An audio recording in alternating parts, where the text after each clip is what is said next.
and I'm one of the co-founders of Ttakeoff. And let me start. Yes, please. Good luck. Thank you. So today we are going to talk about a very unique solution for the travel industry, which focuses on both the international passengers as well as international airports. You know, when it comes to passengers, when they are outside of their home country, the costs for international data roaming can get quite high. There are airports which do provide free Wi-Fi, but for a limited duration. In some countries, like in India, for example, the regulations make it practically impossible for international passengers to use the Wi-Fi. And airports don't really like Bluetooth-based solutions. So you could have a lot of international passengers who are completely disconnected from the network. Now, what if I told you that even when a telephone is on airplane mode with none of these networks that you see in front of you, we can still send it live data, gate changes, images, and so on. Just think about that. How we do this is we use data over sound. It's pending a patent. And the best part about this solution for airports especially is that they already have the infrastructure we need. All they need is just our solution. So the initial cost of investment for an airport is very, very less. Now, there's a good amount of money to be made here. It is actually a two-pronged approach. We bundle it with our Ttakeoff travel platform, where we bring the e-commerce world inside the airport. We enable and digitize the vendors, and also we can do personalized advertisements to travelers based on their journey, based on their past data, and so on. If you look at the top 5 Indian international airports, the addressable market is close to 370 million per year. And if we apply that to the top 20 international airports worldwide, it's a little over 6 billion. If Wi-Fi becomes free, unlimited, or if international data roaming becomes very cheap, then our unique solution is at risk. However, when it comes to the e-commerce part, airports' own systems is a kind of a competition, although they don't have our unique solution. We have been referred personally to the Minister of Civil Aviation in India because they do run a few airports, and we've given demo to about 6. What we are working on next is to finalize the pilot ASAP, where we invest and share revenues with the airports. And we are working on a very, very unique extension to our existing MVP, where in this so-called offline mode, one can have a two-way conversation with anybody across the globe.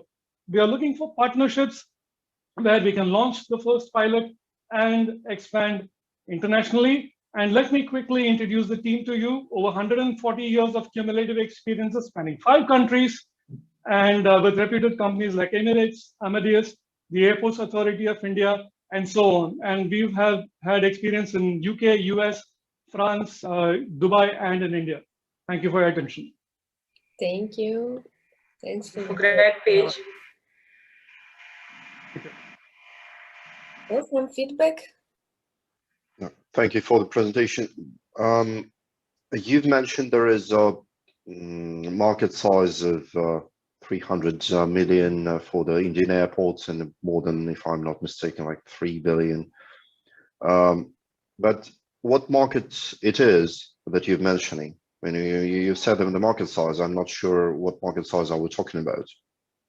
So basically, the main proposition we have is bringing the e-commerce world inside the airport with our travel platform. And the reason we see airports talking to us even today, the 6 big ones in India and a few internationally, is because of the unique feature that we bring, our patent pending solution, where we bring the last mile delivery. So the market size is essentially personalization of advertisements to travelers based on the traveler data, which we know how to get, by the way, and the e-commerce and the vendors, etc., that we do inside the airport.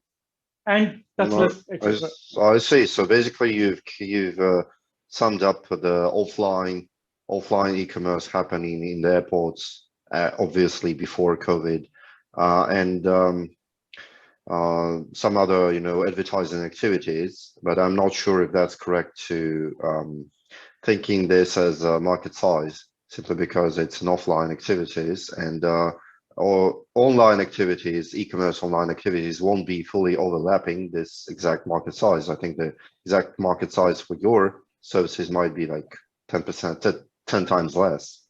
We can discuss that offline, because Where airports are also agreeing with us is that the area of personalized digital advertisements, like how the Googles and the Facebooks make money, today airports are doing advertisements but offline, on the hardboard, etc. That's where the money is.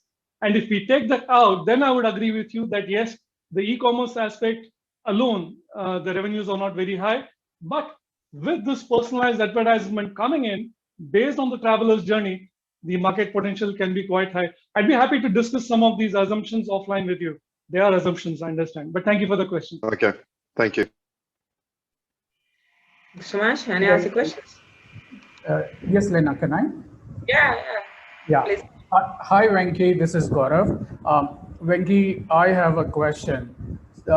Could you brief me about your patents and intellectual property portfolio, particularly as it pertains to US and PCT patents? The reason I'm asking is I could be wrong, and maybe you could enlighten all of the judges and investors here, but part of the technology is what the governments use in war zones.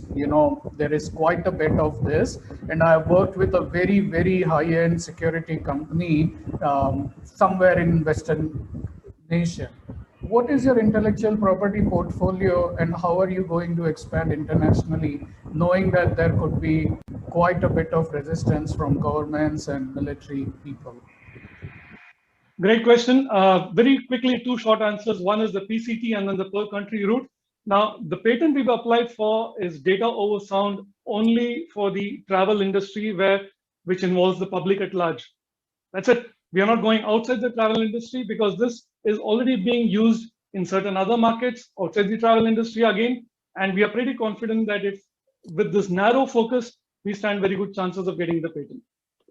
There are already 2 European companies. I may not be at the liberty of taking their names, who have tried this in the travel side, and they have been refused in PCT as well as USPTO. So you just may want to have a better patent attorney. I understand that you're not conflicting on the military or other sides, but this is like a little sensitive. But if you get the patents, this is a very good technology to promote, and it could be very good. Okay, all the best. Thank you.